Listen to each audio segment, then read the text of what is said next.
In regards to myself, I found that learning post-production is drastically more helpful than worrying about the kind of camera you have.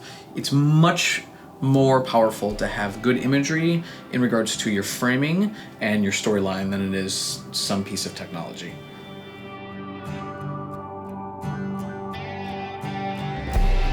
First thing I want to talk about is organization. It's the most important part of your post-production process. Whether you're doing everything on your own or working with a team, organization will save you for years. I mean, literally, it's not just a matter of getting through your project now, it's a matter of being able to reopen a project years later and it all still makes sense. After I've brought everything in, I will separate it out into different sequences.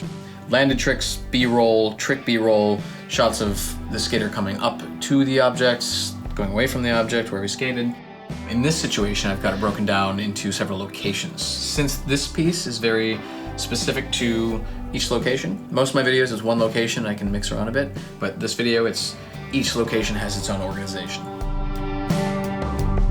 So for me, one of the big things is marrying the music and the actual edit itself. I don't want to create a piece that you could pull out the music and drop something else in and it would make sense still. I want something that is specifically intentional, even down to beats and snare hits.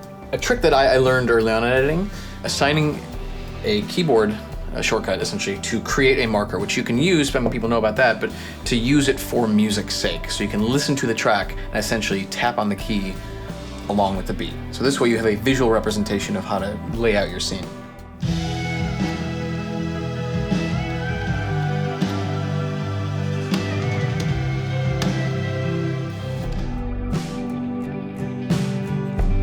Given the fact that I'm usually not actually on camera, over the years a couple of things have kind of been introduced in my work that's kind of like my own little calling cards, little Easter eggs hidden in the videos. For example, when Kilian is transitioning from Utah into New York City, it's obvious there's some effects work going on there, but what might not be as obvious in the background of New York City is I've changed the signs in the back to essentially just reflect cool stuff I liked.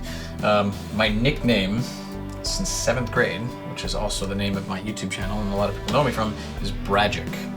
And so in this, I've actually changed the street to Bragic Avenue here and here, and Sirocco Airport, initially JFK. These kind of situations are nice for the digital age where people have the actual luxury of going frame by frame. And for me, I don't like having my locations too identified, so with street names and such. So this is a good excuse for me to essentially get rid of the street names and kind of have a little bit of fun for anyone who's bored enough to dissect my video that much. Don't be afraid to take the camera and actually run a handheld with it. Sliders and gear and all that kind of stuff is expensive and fun and can make some really awesome imagery, but when you learn how to use your camera completely with just your hands, you have so much more freedom in the long run that when you start to play with gear, it's a little more intuitive and you get a little more creative with it. I could not figure out how to do this thing in post for the life of me, and doing it practical is definitely the best route to go for this. So it's just him ollieing over. Then I filmed the smoke machine. And then after I've got that, I have to roto tracing out Kilian frame by frame and essentially morph into another shot where he lands in the salt flats. And I had to track that shot to match the camera motion of the New York City pushing. So I was on a skateboard rolling at the sewer in New York City, so it gives the illusion in the end that he ollies through the steam. Hope these tricks and tips were helpful for you. They definitely helped me over the past few years. For more of my videos, check out youtube.com/Bragic or go to my website at brettnovak.com.